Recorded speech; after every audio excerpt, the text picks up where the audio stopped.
Bonjour à tous et bienvenue dans ce nouveau podcast Made in Batman Legends, un Bat Reviews consacré aujourd'hui à nos lectures Batman paru au mois de mars 2025 chez Urban Comics.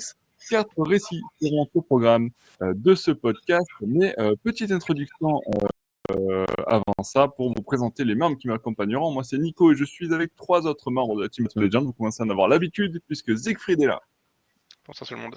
mais aussi Kevin Salut, salut. et Benoît. Salut. J'ai l'impression qu'une équipe type se dégage de ce podcast. Mais avant d'entamer froidement nos lectures du mois, les amis, je voulais juste faire un petit rappel puisque c'est le dernier podcast enregistré avant notre festival à Aix-en-Provence. Donc je voulais vous en parler une dernière fois. Ça sera très bref, c'est juste pour vous rappeler que le Multiversity Festival se déroule le 3 et 4 mai 2025 à Aix-en-Provence, que une partie de la team sera sur place, qu'on enregistrera un podcast en live pour parler du début des comics, en fait. Le thème du podcast, c'est celui-ci. Comment débuter dans les comics. On sera accompagné de Guillaume, qui gère la librairie Les Fictionnautes à Nice, qui sera avec nous. Pour vous parler de ça. Donc, on parlera un petit peu de nos histoires personnelles, de nos conseils et de comment débuter dans les comics en 2025. Voilà, c'est un sujet assez vaste qui devrait nous occuper sur ce podcast en live. J'espère que vous serez nombreux pour être là, pour nous soutenir. On aura besoin de votre force. Ceci étant dit, je vous invite à aller voir le site internet pour toute la programmation, parce que bien entendu, il n'y a pas que ce podcast qui sera sur la grande scène du théâtre de notre festival. Il y a des masterclass avec Rafa Sandoval, Kibar, Alex Malev, Stefano Godiano, enfin bref, plein d'autres membres qui vont, plein d'autres invités qui vont participer à cette programmation et plein d'animations également.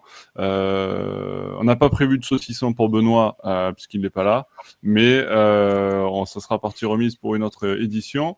Et puis voilà, n'hésitez pas à aller voir le site internet, je vais pas vous faire tout le blabla maintenant, on va maintenant enchaîner sur notre première lecture du mois, qui n'est autre que Absolute Power, tome 2. Je mets la couverture à l'écran tout de suite. Hop, je vois du Batman, et je vais laisser la parole à Kevin. Kevin, peux-tu nous parler de ce tome 2 d'Absolute Power, s'il te plaît ?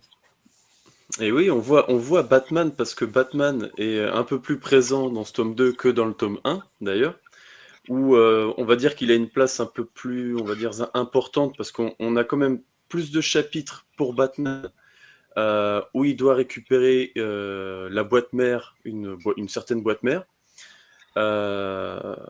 Après, là-dessus, c'est que on a uniquement des tie-in dans ce tome 2. Il n'y a qu'un seul chapitre principal qui a été mis d'ailleurs à la fin, à la toute fin. Il y a combien de pages au total ? J'ai plus en tête. Au total, on a 240 pages. Ouais, quand même. 240 pages où il n'y a que des tie-in dedans. Donc on a quand même du Batman, comme je disais, on a un chapitre de Green Lantern, de Green Arrow, on a quoi d'autre ? On a aussi Wonder Woman, enfin voilà, on a un peu tout le monde comme dans le tome 1, sauf que là, c'est 99% du tie-in. On a quand même des tie-in qui sont plutôt pas mal, moi je trouve. Il y en a un qui est... celui de Tom King, moi j'ai beaucoup aimé, comparé à celui du tome 1 qui était complètement léger et inutile. Là, celui-là, on a un tie-in qui est... Wonder Woman fait équipe avec Robin. Et chacun, leur tour, doivent interroger un certain méchant pour leur donner une certaine information. Et j'ai trouvé que c'était plutôt pas mal comme duo, surtout au niveau de l'interrogatoire, je veux dire. Un coup, Robin faisait à sa façon, Wonder Woman faisait à sa façon aussi. C'était plutôt pas mal. On a les chapitres de Batman aussi, du coup, qui sont, disons, intéressants, on va dire, en quelque sorte, parce qu'on ne sait pas trop ce que ça va donner encore pour la suite. Du moins, j'ai pas trop bien compris, en fait, vu qu'il y a une histoire avec la boîte mère, pour empêcher Amanda Waller de l'utiliser. Batman va aller la récupérer avec Catwoman, il va faire équipe avec elle. Après, voilà, mis à part ça, tous les autres tie-ins sont à part, je dirais, mémoire. Voilà, c'est juste pour expliquer comment les autres se débrouillent, voilà. Et le plus gros de ce livre, c'est le dernier chapitre, celui qui est dessiné par Dan Mora, il est vite reconnaissable. Hein. Et là, l'histoire avance, là, on sent que ça avance bien, ça bouge, quoi, ça bouge. Mais Au sinon, bout de malheureusement, 200 pages, c'est ça que tu veux dire? au bout de 200 pages, voilà, ça commence à bouger. Ok. Mais malheureusement, voilà, finalement, il n'y a pas grand-chose à dire sur le tome 2. En fait, il y a 240 pages, oui, mais c'est vide, quoi, on va dire. C'est vide parce que, voilà, comme je le dis, il y a les tie-in qui Et il parlent de refute. choses annexes. Voilà, mais Je sentais après, que tu essayais de mettre du positivisme dans cette review, et puis là, tu es en train de rechuter, Kevin. mais j'essaye de trouver quelque chose, justement. J'essaie de trouver quelque chose. Mais après, non, après les tie-in voilà, restent quand même de qualité par rapport à ce qu'on a pu lire sur d'autres livres, encore une fois. Ok. Mais voilà, ça reste vite parce que ça reste des tie-in. Et le dernier chapitre fait clairement avancer les choses, mais sinon c'est tout. Voilà. Après, reste à savoir si le tome 3 aura plus de chapitres principaux, chose que j'en doute parce que je crois que les chapitres principaux, je crois qu'il n'y en a que 4 ou 5, il me semble. Donc au final, c'est un event ouais. pour moi qui est bourré de tie-in. Et voilà, en gros, Qui font voilà. pas Après, avancer on verra le public, quoi. Ok. on verra sur le dernier tome ce qu'il en adviendra. Mais bon, pour l'instant, c'est un tome 2 sympathique niveau tie-in, mais voilà. Ok. Je sens que Siegfried va nous balancer durement ce tome 2. Benoît, est-ce que tu veux dire quelque chose avant ça? Alors, pour être tout à fait honnête, c'est très court, mais avant le podcast, en fait, j'ai relu le tome 3, je me suis trompé. Ah Mais, oui. Tu peux peut-être dire à Kevin si dans le tome 3, on a plus de chapitres de la série principale. Oui. T'as lu la VO? Non, parce que la tome 3 sort, c'est pour le mois le 25 avril. Avril Voilà. ou mai, je sais plus, ouais. Avril. On les a déjà lus, enfin on les a déjà reçus, mais du coup ce tome 2, j'en ai pas un énorme souvenir. Voilà, je suis d'accord, les tie-in qui sont la plupart inintéressants. Pour avoir un seul chapitre de l'event, ça fait cher, ça fait beaucoup de pages pour pas grand chose. Je comprends dans le premier album qu'ils aient mis beaucoup de tie-in parce qu'il y avait un peu de background, il y avait un peu de machin et tout, etc. Là, il y en a trop, clairement. Est-ce que vraiment en 2, on n'aurait pas pu faire simplement 2 albums pour l'event? Je pense que ça aurait été largement suffisant avec les tie-in qui sont vraiment, on va dire, les plus ciblés, du style Arrow, des personnages comme ça. Le reste, voilà. Je pense qu'il y a un gâchis de pages et une inutilité à certains trucs. J'ai pas grand chose à dire. L'event en lui-même, là pour l'instant ça avance pas énormément. On verra surtout dans le tome 3 lorsqu'on en parlera. Ok. Alors Siegfried, dis-nous, 200 pages pour raconter pas grand-chose? 240 pour compter pas grand chose. Oui, 240, ouais, je comptais le dernier Même le chapitre. fascicule d'Absolute Power n'est Je me pas, suis dit, n'est ça pas, raconte un peu. n'est pas extraordinaire. Mais disons que même indépendamment de la qualité de l'event, qui est à mon avis vraiment très faible, même par rapport à d'autres events de DC Comics, la gestion éditoriale de l'event est vraiment très surprenante, parce que comme ont très bien dit mes collègues, c'est étonnant de faire un volume pratiquement qu'avec des tie-in, et autant les tie-in pouvaient se justifier dans le premier tome, parce qu'au moins il solidifie l'univers, et on voyait comment tout l'univers de DC Comics réagissait à la nouvelle menace, autant là, dans ce second tome, on pourrait faire abstraction de l'intégralité des tie-in, ça serait la même chose, puisque pour le coup, ces tie-in sont pratiquement indépendantes de tout avancement de l'intrigue, ce qui est normal parce que ces tie-in sont écrits par les auteurs et autrices de chaque série. Donc pour Batman, ça fait partie des Batman de Zdarsky, par exemple. Le Wonder Woman, ça fait partie du run de Tom King. De Green Arrow, ça fait partie du run de Williamson, etc. Donc à chaque fois, on a demandé à chaque scénariste dans sa propre série d'écrire un fascicule qui aura un lien avec Absolute Power, sachant que ces fascicules ne peuvent pas faire avancer Absolute Power, puisque Absolute Power ne peut avancer que dans Absolute Power. Donc forcément, comment est-ce que ces scénaristes peuvent se dépatouiller? Forcément assez mal, en faisant des choses extrêmement parallèles, extrêmement mineures, en tentant de raconter des choses. Mais le problème, c'est que si Zdarsky, par exemple, doit écrire je ne sais plus combien de numéro c'est, mais par exemple, si ce Batman-là d'Absolute Power, c'est le Batman 153, ben, ça fait partie du run de Zdarsky. Et Zdarsky a raconté une autre histoire dans le 152, il raconte une autre histoire dans le 154 parce qu'il doit quand même conserver son run. Donc ça fait tout à coup une espèce de béance dans son propre run pour raconter autre chose, mais il peut pas non plus trop raconter autre chose. Il peut pas ni l'intégrer à son run, ni faire avancer Absolute Power. Enfin, forcément, on s'étonne pas dès lors que ça soit extrêmement frustrant pour les personnes qui suivent Absolute Power, c'est frustrant pour les personnes qui lisent ces séries-là, et ça ne fait rien avancer nulle part, ce qui forcément est un échec. Donc Tom King, effectivement, c'était assez justement dit, essaye de se dépatouiller en faisant une espèce d'intrigue un peu plus humoristique. Au moins, il fait une intrigue à concept, parce que sur ce seul fascicule, on a Damian et Wonder Woman qui torturent Boomerang en l'occurrence, et autour d'un petit jeu où Damian doit prouver que c'est par la peur qu'on parvient à extorquer des informations, et Wonder Woman par l'amour.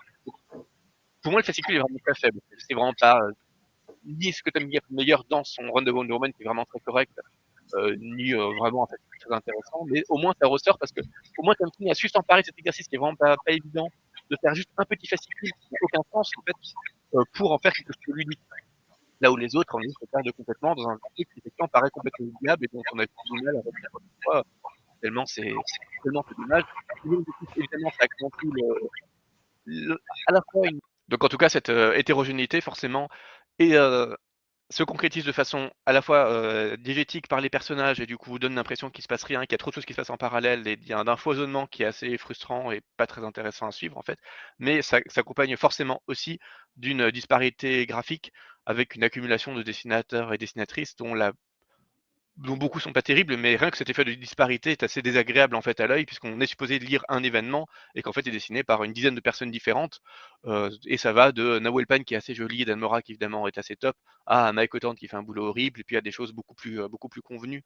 Donc c'est vraiment pas très c'est pas très agréable à lire, c'est vraiment pas très intéressant, et c'est même surprenant que dans un event qui ne fasse que 3 tomes en VF, ça soit ça, le 2. On a vraiment l'impression qu'ils n'avaient absolument rien à raconter et qu'ils ont dû perdre du temps avec autant de tie-in que possible pour essayer de le prolonger, parce que on peut pratiquement sauter du tome 1 au tome 3 en sautant complètement tout ce qui peut arriver dans ce volume-là, tellement ces 250 pages sont insignifiantes, et on se demande en fait à la fin de ce deuxième événement comment on va pouvoir résoudre tous les problèmes dans le 3, parce que là, on n'a absolument rien résolu des différentes menaces évoquées dans le 1, et en fait, on n'en voit même pratiquement rien. Il n'y a aucun développement autour d'Amanda Waller, il n'y a aucun développement autour de Queen Brainiac ou un tout petit développement autour des Amazo, mais vraiment, c'est extrêmement négligeable. Il n'y a pas de prise de pouvoir particulière, il n'y a pas de renversement particulier, il n'y a aucune péripétie qui semble vraiment faire avancer l'intrigue vers quoi que ce soit. Donc voilà, c'est une espèce d'étrange parenthèse qui fait un peu gâchis et qui forcément renforce l'impression que Absolute Power, sous un grand nom un peu prometteur et sous l'annonce d'une méga menace qui est supposée allier 3 menaces différentes et vraiment être un event qui ne peut que détruire les super-héros et marquer les mémoires, bah en fait c'est encore un énième mensonge marketing qui donne pas du tout envie de faire confiance à DC pour le prochain prétendu gros event. Ok. Les amis, vous savez que maintenant, il faut qu'on donne nos notes. Alors, je vais commencer par Kevin. Est-ce que tu peux nous donner ta note sur ce récit? Comme ça, on va faire une petite moyenne. Je sais plus, c'est sur 10, c'est ça?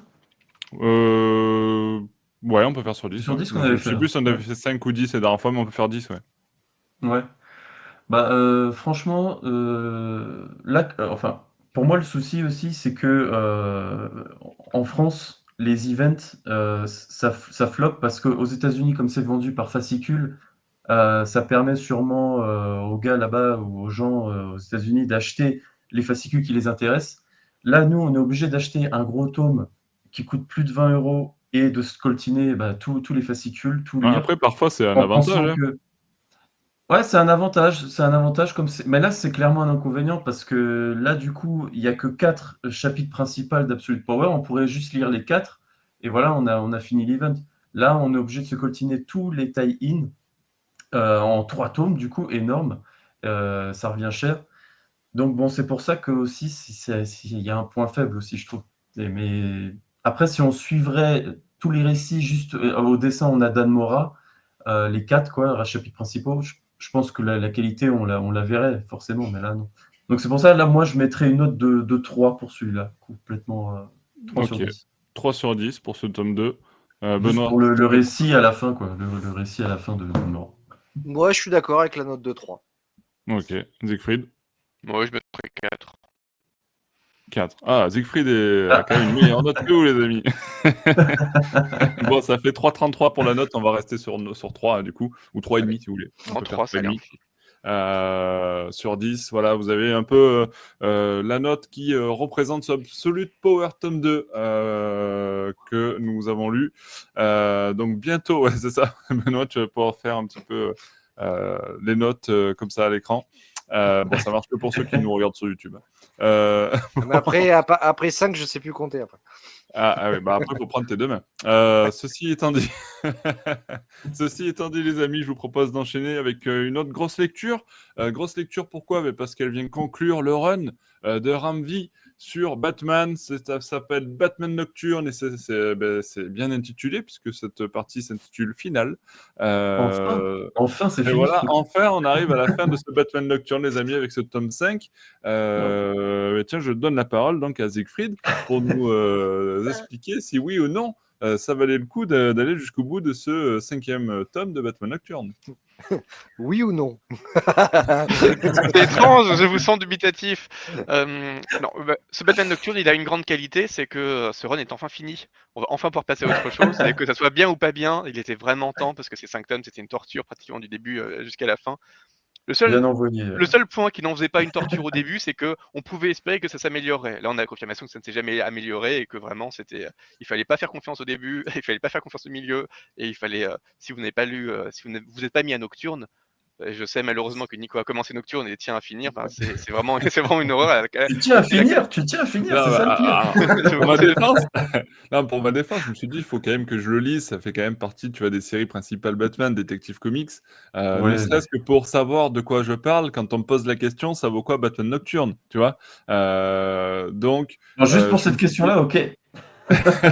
Tu pourrais voilà, leur dire donc non. le mec, jusqu'au boutiste que je suis, je me suis relancé dans Batman Nocturne que j'avais lâché depuis un bon moment. J'en suis à la moitié du tome 3 et je vais Oh, essayer d'aller jusqu'au bout. Voilà. c'est bien, c'est bien. Mais voilà, j'ai bien compris que je risquais de ne pas être absolument satisfait de la fin de ce Batman Nocturne. Alors, Eh euh, oui. déjà, plutôt étrange, ce Batman Nocturne choisit une structure en 2 parties. La première partie, c'est Batman qui se retrouve au désert. Je vous rappelle qu'il a été infecté par l'espèce de drogue zombifiante quelconque, et donc Laser. voilà, par l'asthme, et donc il doit retrouver des forces parce qu'il est vraiment au plus bas du plus bas, et il subit des espèces de tentations sont entre le drôle de Noël de Scrooge et la tentation de Jésus ou de Saint-Antoine par Simon Hurt qui essaye d'instiller des doutes dans son esprit pour le détruire. Évidemment, Batman va au contraire y retrouver une source de force pour revenir à Gotham plus fort. Bon, ça veut dire que la moitié de la fin de Batman Nocturne, c'est déjà comment Batman récupère des forces, ce qui laisse qu'une moitié pour boucler, ce qui était quand même un gros event avec beaucoup d'adversaires et beaucoup de personnages, donc ça peut laisser dubitatif. Et bah, comme vous l'entendez, cette espèce de chemin de croix de Batman qui a tout perdu et qui doit passer d'un moment à méditer et à se retrouver pour revenir avec de l'énergie, ben en fait, on l'a déjà vu littéralement des centaines de fois. Donc, c'est presque étrange, je trouve, que Ramvi clôture un run avec quelque chose qui est aussi cliché. Accessoirement et de façon assez surprenante, l'une des manières dont Batman va revenir à Gotham, c'est d'allumer une espèce d'immense chauve-souris sur un gratte-ciel. On a déjà vu ça dans Dark Knight Rises de Nolan qui racontait aussi comment Batman était enfermé dans le désert et devait y retrouver des forces et retrouver de la motivation et se redéfinir.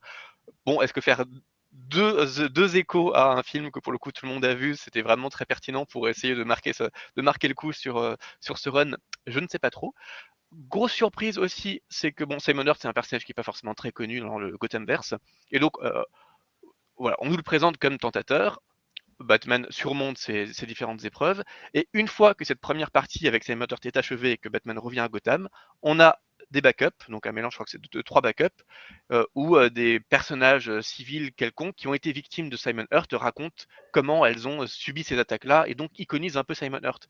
Et bah, c'est quelque chose qui est totalement incompréhensible, et pour le coup, je pense que la faute en incombe totalement à Urban. C'est pourquoi iconiser ce super vilain juste après qu'il a été vaincu, et en plus d'une façon assez ridicule.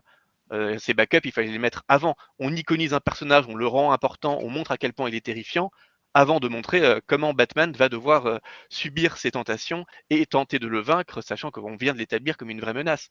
À partir du moment où on vient de dire que ce personnage... Donc on débute le volume en ne sachant pas trop qui est le personnage, et donc le temps qu'on découvre vaguement qui il est déjà vaincu, et ensuite seulement on nous dit, bah en fait ce personnage est terrifiant. Bah non, je suis désolé, il est pas terrifiant, on vient de le vaincre. C'est vraiment très très étrangement construit, ça se demandait si vraiment ça a été lu, enfin réfléchi, ou si on a juste mis automatiquement, je sais pas, je crois que c'est les fascicules 1080 1083 et ensuite seulement les backups un peu de façon automatique mais sans du tout réfléchir à cette structuration, mais ça paraissait quand même assez basique. Au moins l'avantage c'est que c'est pas si moche. Il y a une espèce de dichotomie entre le très vaguement pré-raphaélite de Federici pour les passages dans le désert qui passe au style noir de presque sale de Stefano Raffaele pour les scènes qui se passent à Gotham au même moment. C'est pas inintéressant, même si c'est un peu grossier, mais je peux comprendre que c'est subjectif et qu'à la rigueur on apprécie un peu. Par contre, la suite est quand même beaucoup plus douteuse. Oh, bah, tout simplement parce que c'est ce que je disais, hein, il y a juste beaucoup trop de personnages qui n'ont pas d'arc, et ça fait que le volume accorde beaucoup trop d'importance au backup. Par exemple, on a un backup de Frank Agila qui est très mignon sur Azrael, comme on a un backup qui est vraiment très bien de Robbie Rodriguez sur Cassandra Cain. Et c'est juste que c'est la seule manière de raconter un peu ce qui arrive à ces personnages-là, parce qu'on ne pourra pas leur donner de place dans le run, euh, tellement il y a déjà trop de personnages dans le run, donc on les relègue à des backups. Mais du coup, quitter les reléguer des backups, ben autant ne pas les raconter du tout. Notamment parce que, par exemple, Lady Shiva intervient dans l'intrigue, et donc forcément, on sent qu'ils se sont sentis obligés de mettre un backup pour raconter ce qui arrive, la relation quand même, enfin la rencontre entre Cassandra Cain qui est quand même la fille de Lady Shiva, donc quand même ce qu'il se passe entre ces deux personnages qu'on ne peut pas, on peut pas non plus complètement en faire abstraction avec les deux personnages qui sont à Gotham au même moment, mais on relègue ça à un backup parce qu'on sait pas trop comment gérer ça dans l'intrigue principale. Donc voilà, c'est des backups qui sont vraiment chouettes parce qu'il y a une vraie patte graphique, c'est par des scénaristes différents en plus, donc il y a vraiment une volonté de raconter quelque chose dans un format de nouvelle très court, mais à chaque fois ça accentue au contraire à quel point ça n'a pas su être ça n'a pas été géré de façon intelligente dans l'intrigue générale, et ça c'est quand même dommage. De même que l'un des meilleurs backups, un avis qui est juste le meilleur dans tout l'ensemble du volume, c'est un backup sur Harvey qui est fait par Lisandro Asteren dans un style qui rappelle le dessinateur français Baru, et c'est vraiment excellent. C'est vraiment comment une succession de micro-événements signifiants vont retourner Double Face et son allégeance. Donc c'est un peu important pour l'intrigue parce que Double Face compte quand même dans cette intrigue-là, mais c'est vraiment une chouette petite histoire sur Double Face avec une vraie patte graphique qui est vraiment très bien. Et voilà, encore une fois, le meilleur est relégué à un backup assez étrange. Et pire que tout, pour finir avec les backups, c'est que dans ces backups, donc qui sont quand même des choses secondaires dont on pourrait faire abstraction, enfin c'est un peu le sens même du mot backup, il y a un backup sur le fils organe et un backup qui est juste complètement indispensable pour comprendre la suite, parce que ce qui arrive au fils organe à ce moment-là va littéralement déterminer la fin de l'intrigue principale. Donc pourquoi est-ce qu'on a une dizaine de backups qui ne racontent que des choses complètement parallèles secondaires dont on peut faire abstraction, et tout à coup on a un backup qui s'appelle aussi backup, hein, donc il n'y a vraiment aucun doute là-dessus, et qui tout à coup est absolument fondamental pour l'intrigue. C'est pareil, c'est juste incompréhensible pourquoi ce backup ne fait pas partie des fascicules principaux scénarisés par Amvi et de sa continuité. Je ne comprends juste pas cette structuration. Pour le coup, la faute en incombe à DC Comics et peut-être à Ramv, je ne sais pas comment ça s'est organisé éditorialement, et pas Urban, mais c'est vraiment très étrange. Donc il y a ces backups renforcent encore une fois cette impression on a une succession constante de dessinateurs différents, ce qui n'est pas très juste parce qu'il y a quand même assez peu de dessinateurs sur le run de Ramv, mais il y a voilà, avec une dizaine de backups à chaque fois on des artistes différents, forcément ça renforce l'hétérogénéité graphique. Et donc les dessinateurs sont plus ou moins inspirés par Javier Fernandez qui fait le 1084, qui fait des planches nocturnes qui sont vraiment réussies, et au contraire des planches d'Ion où vraiment tout est raté. Et pareil, cette inconsistance se manifeste aussi dans l'écriture. Par exemple, Batman, quand Bruce Wayne sort du désert, souriant et prêt à redevenir Batman, il est vraiment souriant, lumineux.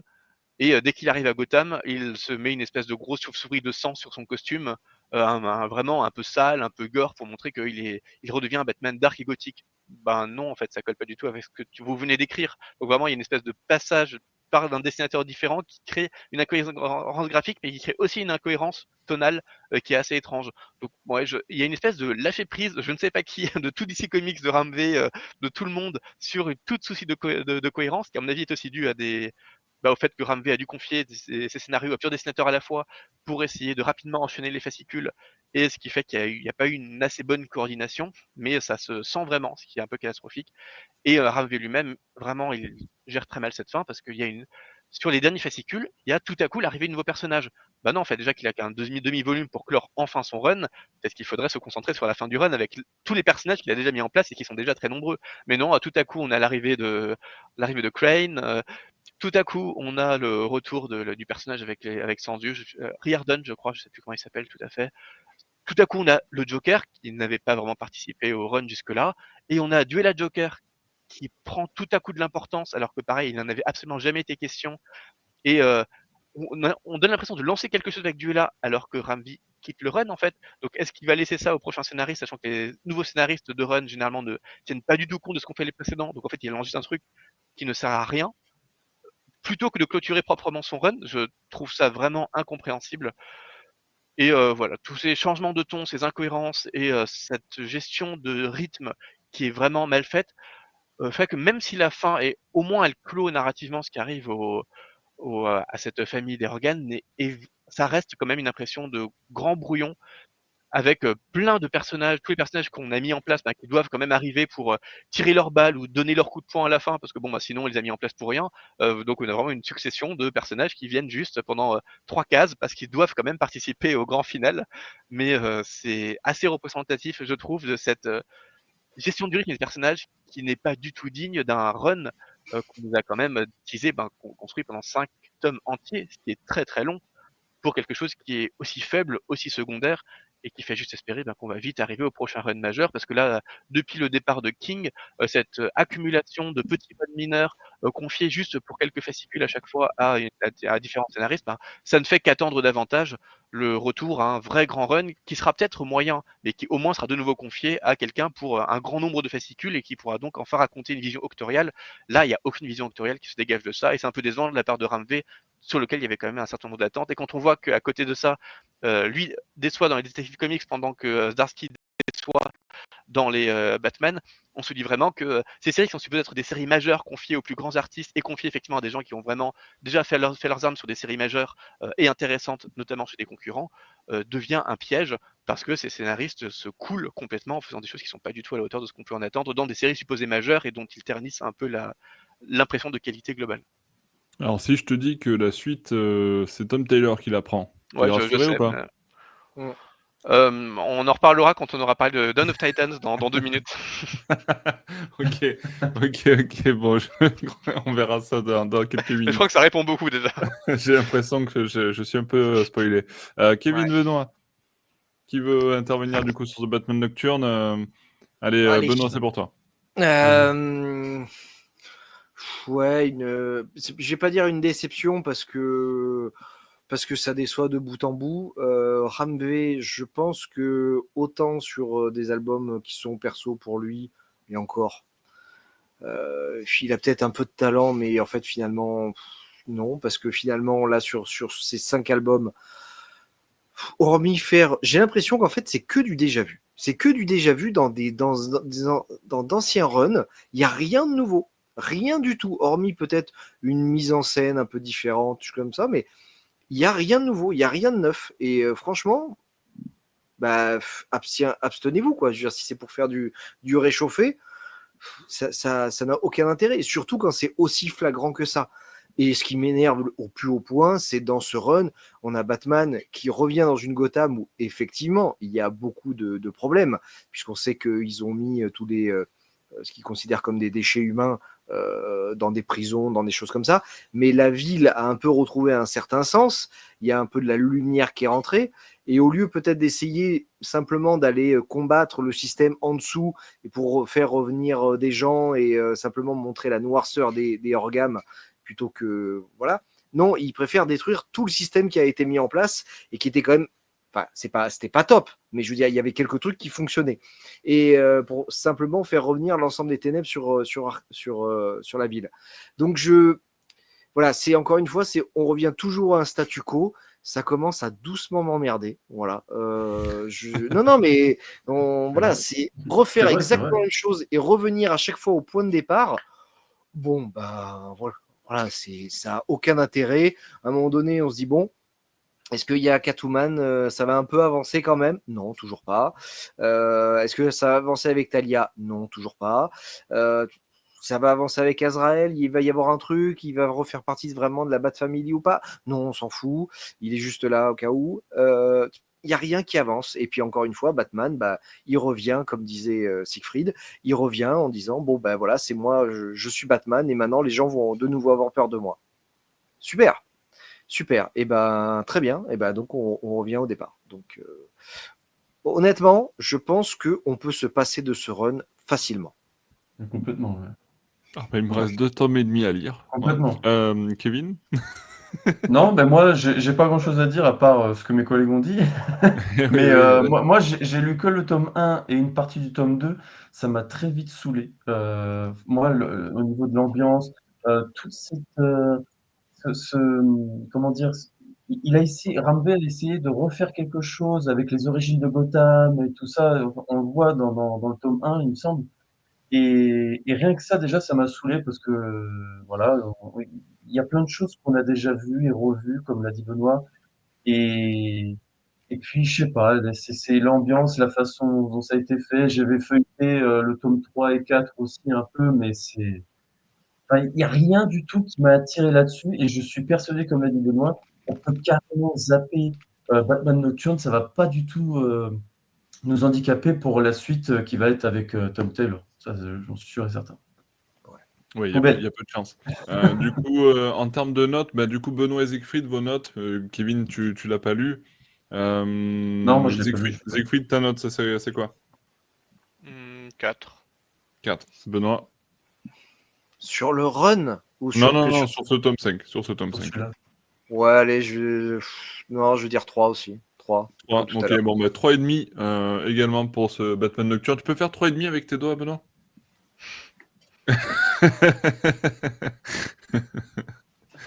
Donc voilà, vous avez compris. Coupe-toi un doigt, coupe-toi un doigt. Il faut que tu te coupes 2 phalanges.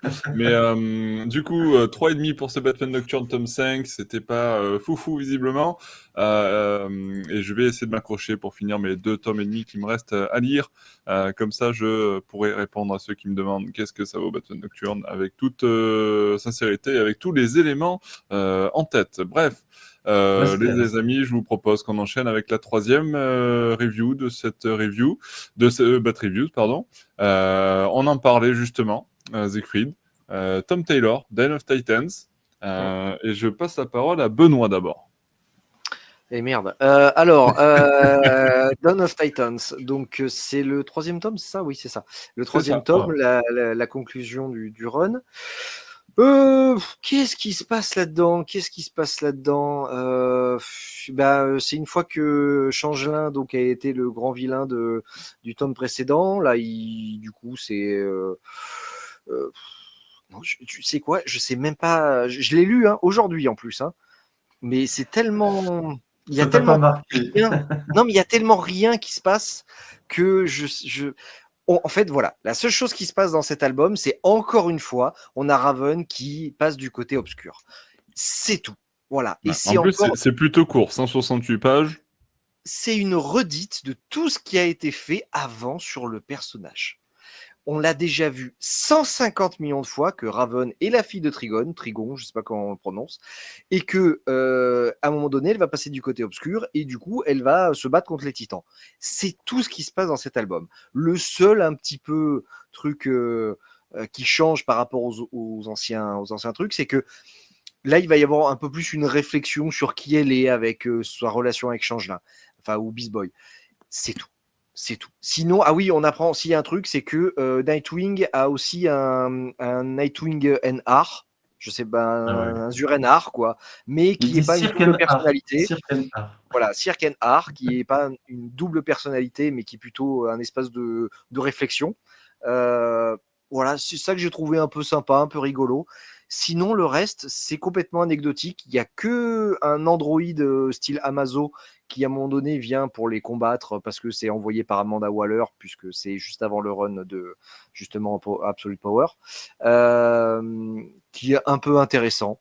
parce que c'est une gamine qui veut devenir une titan et du coup qui passe tous les examens, qui devient super forte, etc. et qui accepte d'être un cobaye pour devenir justement une super-héroïne.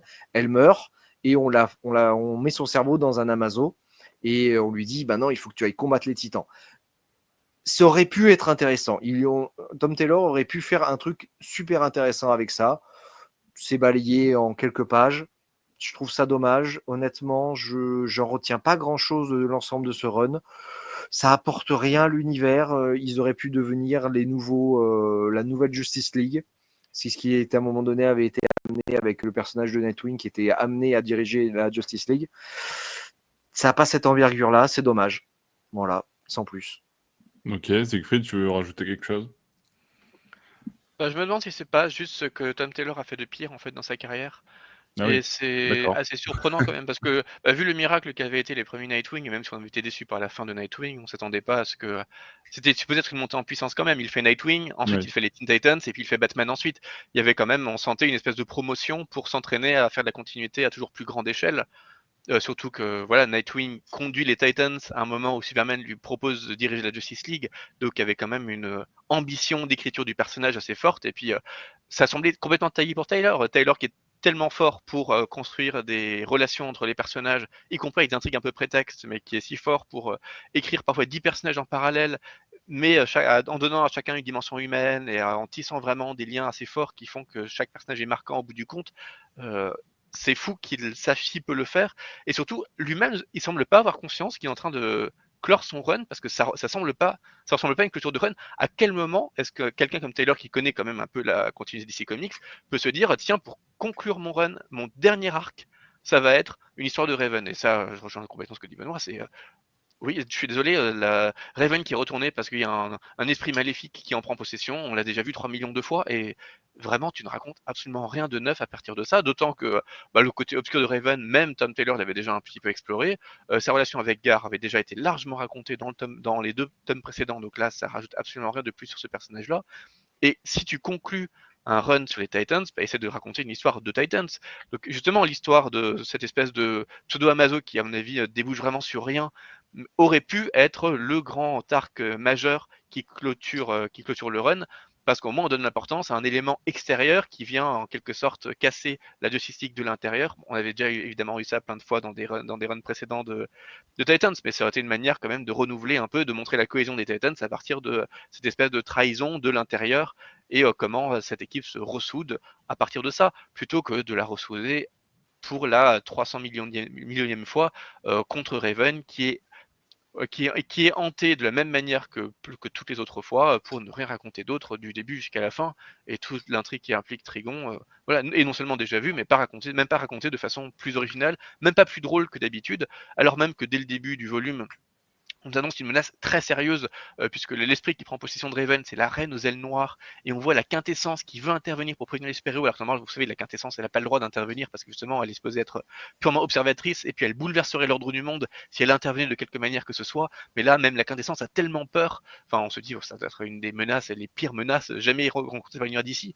Bah non, c'est juste une énième menace de Raven, enfin, ça, même dans l'intrigue, on le ressent jamais comme quelque chose de beaucoup plus fort que ce qu'on a pu affronter. Et puis la menace représentée par Garde dans le volume précédent avait quand même l'air infiniment pire que là, ce que donne la Reine aux ailes noires. Enfin bref, c'est pas juste un volume qui est raté, c'est un volume qui montre un vrai ratage de la part de Tom Taylor, qui ne sait pas du tout quoi faire de ce run de Dawn of Titans, et qui est un foirage presque total. Bon, si on accepte quand même l'arc de Gar dans le volume précédent, qui était quand même plutôt intéressant et qui avait quand même une certaine ampleur, on se demande pourquoi Tom Taylor a accepté ça, et pourquoi il le boucle avec autant de nonchalance. Enfin, on a vraiment l'impression, à la fois sur l'échec de Dawn of Titans et l'échec de la fin de Nightwing, qu'il a juste hâte de boucler rapidement ça pour passer aux choses sérieuses avec son Batman, et qu'il est déjà en train d'écrire Batman en balançant ça par la fenêtre, et qu'il n'en a vraiment plus rien à faire. Et c'est terrible, je trouve, de faire ressentir ça à un moment où il est supposé être au pic de sa carrière, et donc où on devrait avoir plus envie de le suivre que jamais, et surtout pour un scénariste pour lequel donc, quand même on a eu beaucoup d'estime malgré quelques passages à vide. Là, il a jamais fait pire à littéralement tous les niveaux. Ok, Kevin, est-ce que tu es aussi, comment dire, pessimiste ou en tout cas déçu de ce tome de Tom Taylor? Non, je suis pas vraiment déçu. Alors moi, déjà, j'ai aimé ce récit-là, sûrement parce que moi, déjà de base, j'avais pas lu grand-chose des Titans avant. C'était vraiment une équipe qui m'intéressait absolument pas. Là, j'ai pu découvrir un peu, voilà, tout ça avec le tome 1, tome 2 et là le tome 3. C'est peut-être pour ça aussi que j'aime un peu plus, je pense, parce que voilà, je découvre on va dire, quelques parcelles de l'histoire. Bon, certes, Raven, c'est une histoire connue, mais sinon, moi, globalement, j'ai plutôt bien aimé. Malgré la fin qui est quand même assez blaquée, comme l'a dit Siegfried, c'est vrai que la fin, c'est comme pour Nightwing, je ne sais pas pourquoi, la fin, on sent vraiment en lisant que ça part tout de suite comme ça, on te le jette comme ça en l'air. Euh, mais après, au niveau de la qualité, moi, j'ai trouvé que c'était plutôt pas mal, l'histoire avec Raven, l'histoire avec Vanadia, où elle veut devenir une titan. Ça, c'est vrai que ça aurait pu être un passage un peu plus long, où ça aurait fait un arc principal et ça aurait augmenté la qualité. Mais sinon, ce petit passage-là était plutôt pas mal. L'histoire avec Raven, c'est vrai que moi, quand j'ai ouvert ce tome 3, je m'attendais à autre chose parce que moi, j'avais complètement oublié. Parce que il me semble que la reine aux ailes noires, on la voit à la fin du tome 5 de Nightwing. Et à la fin du tome 5 de Nightwing, il est sorti il y a vachement longtemps. Donc, pour moi, c'était quand même une histoire assez oubliée et vraiment très secondaire, du coup. Euh, donc je ne sais pas s'il y a un problème au niveau des sorties, voilà, par rapport à ce récit-là et à ce tome 3.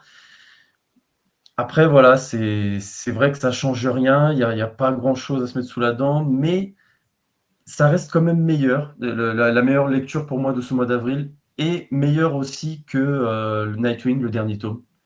Il y a une meilleure écriture, je trouve, au niveau de certains personnages, surtout Nightwing qui a bien évolué. On sent qu'il est vraiment le chef là. Voilà, il prend des décisions. Voilà, on sent qu'il est beaucoup plus responsable. Et même à la fin des Titans, comme l'a dit Benoît, bah, on sent qu'ils ont atteint un certain niveau, un niveau qui peut rivaliser avec la Justice League. On sent qu'ils peuvent gérer les choses. Mais voilà, finalement, bah, on le sent pas trop avec Absolute Power déjà. Avec Absolute Power, franchement, on voit du Nightwing d'Absolute Power, mais pas les autres, on voit rien du tout. Donc c'est vrai que la promesse de ce côté-là est bâclée. Donc en soi, pour moi, c'est un bon récit, mais voilà, faut pas en attendre plus que ça, quoi. C'est vraiment un un petit truc en plus, mais sinon, voilà, c'est pas énorme.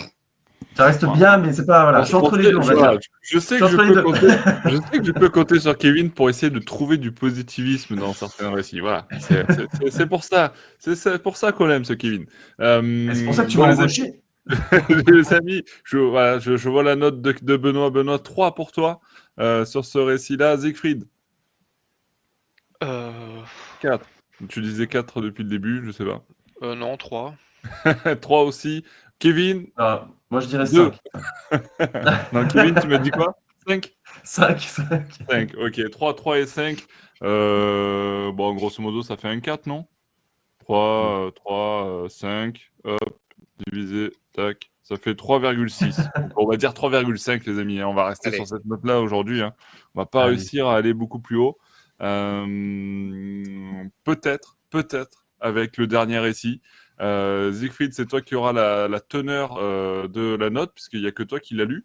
Je vais te demander de nous parler du coup de Batman Chronicles volume 1, mais de un superbe millésime, le millésime 1990. Je dis pas ça parce que je suis né en 1990, mais voilà, j'espère qu'il fera honneur à tous les 1990iennes.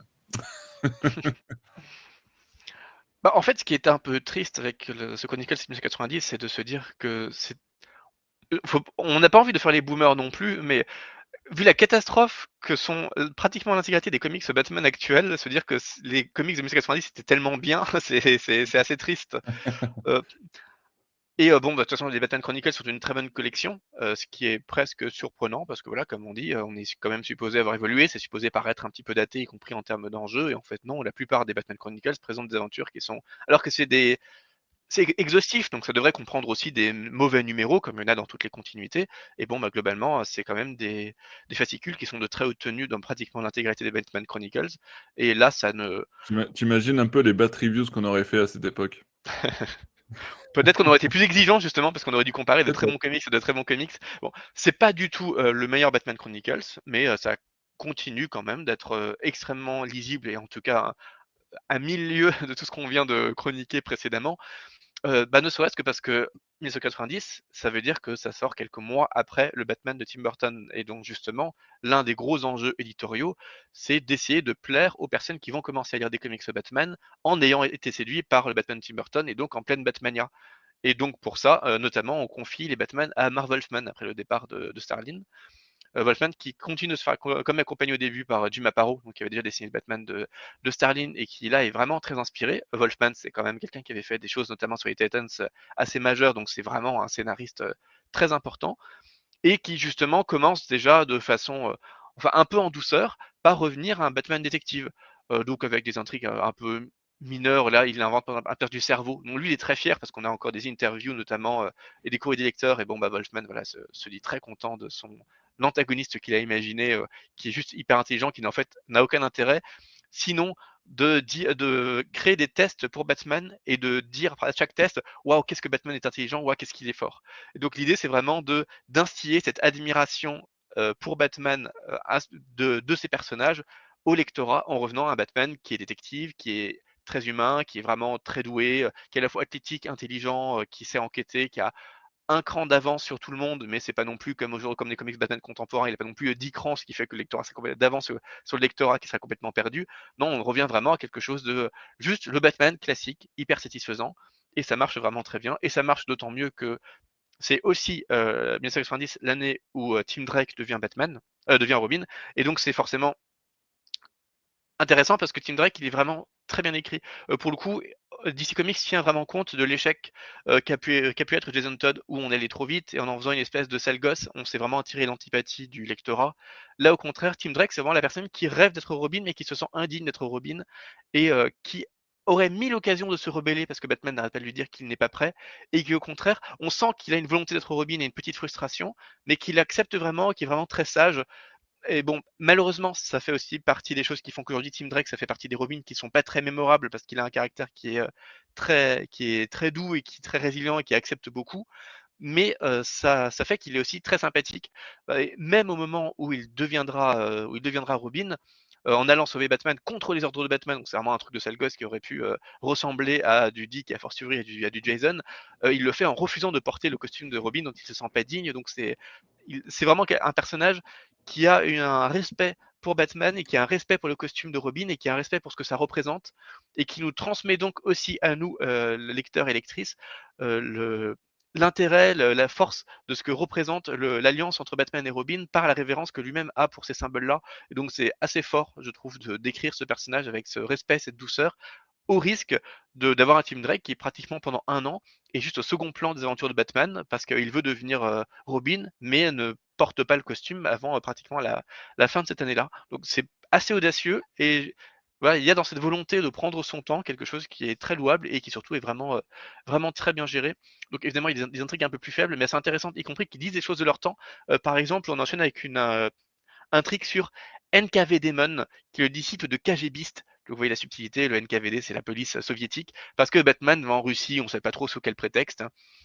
Mais je vous rappelle qu'on est en 90, c'est-à-dire qu'on est après la chute du mur, mais on est un an avant la chute officielle de l'URSS.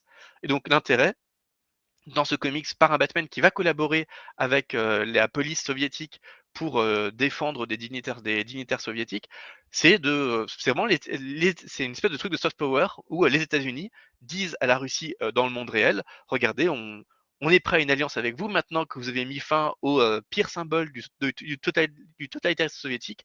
On s'ouvre à vous et on est prêt à collaborer, de même que Batman va collaborer avec la police soviétique. Donc c'est assez mignon, je trouve, comme manière de vouloir créer un vrai pont géopolitique à travers l'imaginaire de ces intrigues de super-héros. Et bon, bah, même si l'intrigue est assez mineure, ce que ça représente politiquement est assez chouette parce que en lisant juste un Batman Chronicles de 90, on se dit tout à coup, ah oui, effectivement, c'est ça qui se passait dans le monde réel à cette époque-là. Et ça, c'est pas quelque chose, c'est pas une impression qu'on a couramment, je trouve, dans les comics. Donc c'est plutôt chouette comme retour dans cette période. L'un des avantages du volume aussi, c'est que comme on vient d'avoir le Batman Tim Burton et donc cette volonté de réintroduire l'univers de Batman à des gens qui ne le connaissent pas, on a ce souci de présenter beaucoup de super et de faire revenir beaucoup de super vilains. Toujours avec des intrigues qui sont un peu décorrélées de ce que les super vilains avaient pu être à la base, donc c'est pas des origin stories, mais quand même on représente un peu du début ces personnages qu'on réinvente peut-être un petit peu. Et donc il y a une vraie galerie de super vilains, chaque fois avec son numéro, avec la menace qu'il représente très spécifiquement. Donc on a un truc sur le pingouin qui est pas ce qu'il y a de mieux, mais qui au moins le met en avant comme un personnage impitoyable et retors et qui réinvente un peu. On a déjà eu d'ailleurs ce numéro dans le Batman Arkham sur le pingouin. On a le retour du Joker, dessiné par Jim Aparo, et il est de nouveau très glaçant. C'est la première fois qu'on le revoit depuis sa supposée mort à la fin de Death in the Family. Et c'est vraiment le Joker qu'on va revoir ensuite dans la série 92. Euh, donc vraiment, on pose des bases d'un retour du Joker, d'une redéfinition du caractère du Joker. Voilà, on a le retour quand même comme ça de plusieurs personnages assez marquants et toujours très chouettes. On a une super origin story sur Harvey Dent. Donc ça, c'est pour le coup, c'est un Batman annuel qui est scénarisé par Andrew Elfer, c'est dessiné par Chris Prose, et c'est vraiment très bien.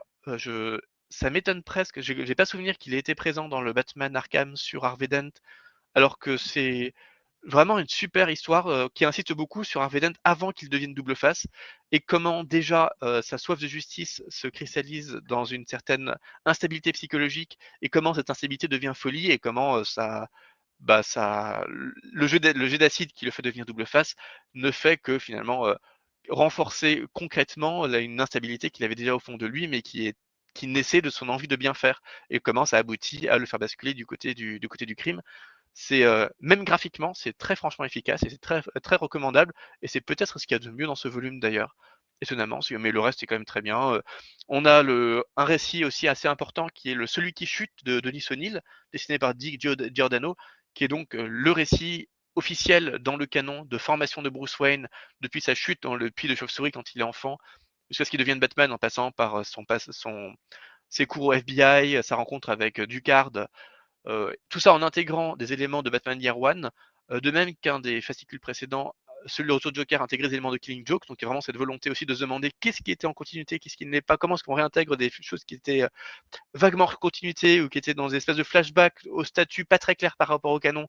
Là voilà, on officialise des choses, on repose des bases pour redéfinir Batman et l'ensemble du Batverse. On a une intrigue un peu gothique avec Enigma qui est un peu oubliable, mais qui est quand même sympa parce que ça reste Enigma. Il y a le retour de l'épouvantail par Alan Grant, dessiné par Nambry Fogg, qui est pas son meilleur, mais ça reste du Grant qui a écrit l'épouvantail, donc c'est quand même très chouette, et c'est surtout un prétexte pour que Tim Drake devienne enfin Robin, et ça c'est très chouette. C'est quand même, pour le coup, le fascicule qui. Je vous rappelle que les Batman Chronicles, à chaque fois, il y a un volume qui présente les Batman et un volume qui présente les Detective Comics. Et là, pour le coup, c'est le genre de fascicule qui montre aussi qu'il y a une espèce d'incongruité, parce qu'il y a des choses. C'est une époque où la continuité était quand même plutôt bien gérée, contrairement à aujourd'hui où il y a une incohérence complète entre ce qui se passe en Detective Comics et ce qui se passe dans Batman, Ah dans bon? le sens. On n'a pas du tout, voyons. Où, par exemple, Tim Drake, deux, trois fois dans les différents fascicules, fait juste référence au détour d'une phrase à son inquiétude pour ses parents qui sont partis en voyage. Et là, tout à coup, dans Crise d'identité, on assiste à l'enterrement des parents de Tim. Parce que ses parents sont morts dans les Detective Comics. Et donc, c'est presque surprenant de voir cette inquiétude qui devient tout à coup l'enterrement, avec juste une petite astérisque qui nous dit, oui, entre-temps, ils sont morts dans le volume parallèle, dans la série parallèle. Donc voilà, ça peut surprendre, c'est un peu brut, mais bon. De toute façon, cette mort, elle est vraiment pas très réussie. Donc c'est pas, j'ai pas forcément hâte de la relire dans Detective Comics, mais voilà, c'est quand même surprenant que quelque chose qui nous est teasé plutôt subtilement quand même devienne quelque chose de presque ouais, en dehors du cadre, tout simplement parce que c'est raconté dans l'autre continuité. Et ça finit avec Bride of the Demon de Mike Weber, qui est donc la suite de Son of the Demon. Suite un peu étonnante, parce que je vous rappelle que Son of the Demon, c'était pas très bien, mais c'est surtout connu aujourd'hui parce que c'est ce qui teasait un peu l'existence d'un enfant de Bruce et de Talia, qui deviendra donc Damien. Même si Son of the Demon c'était hors continuité, c'est là que Grant Morrison avait puisé son idée de donner vraiment un enfant et à Batman et que cet enfant soit celui qu'il a avec Talia. Donc c'était plutôt important. Et étonnamment, Bride of the Demon, qui est la suite, ne fait jamais référence à ce fils. Étonnant pour, pour une suite. C'est très mal dessiné. Le statut avec la continuité est toujours pas très clair. Et puis le Bride of the Demon, comme le nom l'indique, c'est l'épouse de Ra's. Le seul truc, c'est que après un volume qui nous montrait, donc Son of the Demon qui nous racontait quand même comment Bruce impressionnait Ra's, impressionnait Talia au point de vivre une vraie idylle amoureuse avec Talia et de lui faire un enfant. Donc un truc qui était quand même plutôt fort hein, par rapport à ce que ça pouvait dire de Batman. Faire tout un volume sur Ra's rajeunit une actrice pour qu'elle devienne sa femme, je suis désolé, on s'en fiche un petit peu. Enfin, les enjeux paraissent vraiment très, très mineurs par rapport au volume précédent. Et de fait, même ce personnage-là est vraiment mineur, donc c'est à se demander ce que ce titre vient faire là. Et on se fiche complètement de ce qui se passe dans ce volume. Le seul truc intéressant, c'est qu'on donne des préoccupations écologiques vraiment très fortes à Ra's. Et on a même Batman qui a une sympathie pour les causes que défend Ra's et qui sont liées à l'écologie. Et pour un comics de 1990, c'est assez étonnant. Et ça, pour le coup, c'est ce qui inspirera ensuite Tom Taylor quand il fera son volume sur Ra's, son One Bad Day sur Ra's al Ghul, qui était Le One Bad Day, ouais. ouais, peut-être le meilleur des One Bad Day, qui est sur Ra's, qui était très politisé. Et je pense que ça vient directement de cette idée de faire de Ra's quelqu'un qui a une vocation pro-écologique, même si ça passe par du terrorisme dans Bride of the Demon. C'est sans doute la seule qualité de ce truc, qui sinon est vraiment c'est très moche, ça manque de lisibilité même pendant les combats. Il y a plein de personnages dont on se fiche complètement. L'intrigue générale, on s'en fiche complètement. Et les seules bonnes choses qui pourraient être, par exemple, notamment l'alchimie entre Talia et Bruce, avaient déjà été nettement mieux racontées par le même scénariste dans Son of the Demon. Donc on sent que pour le coup, c'est juste là parce que, vu que les Chronicles donnent l'intégralité de des comics Batman, il fallait le mettre quelque part. Mais mais voilà, ça a une prétention de roman graphique qui clôt le volume et qui pourrait être l'une des raisons d'acheter ce volume, mais vraiment, c'est pas ça que vous devez vous arrêter. Là où, étonnamment, les fascicules beaucoup plus secondaires de la continuité qui précède sont, eux, nettement plus intéressants et remplissent vraiment parfaitement leur vocation d'introduire Batman à des néophytes, tout en écrivant des histoires classiques qui peuvent aussi plaire au vrai lectorat de Batman de l'époque, parce que c'est vraiment, c'est scénarisé quand même par du Wolfman, par du O'Neill, par du Grant. Enfin, c'est vraiment pas rien. Le trait est forcément un peu vieillot, mais généralement ça fonctionne assez bien. Les histoires sont vraiment très solides. Il y a une vraie volonté de bien faire dans ces comics qu'on ne trouve pas du tout à notre époque, malheureusement, avec des histoires qui sont pas toujours mémorables, mais qui toujours remplissent parfaitement leur office. Donc voilà, c'est pas du tout le meilleur Batman Chronicles, mais c'est vraiment pas honteux et ça fait pas non plus partie des Chronicles sur lesquels je conseillerais de faire l'impasse. Au contraire, c'est un vrai plaisir de les parcourir, de voir cette volonté de bien faire qui manque tellement à notre époque. Siegfried, je suis pas loin, vu le temps qui court, de lancer l'alerte. Siegfried, j'attends ta note. Bon, je mettrais 7, je dirais. Ok, 7 c'est une alerte. Moi je dis 7 c'est une alerte.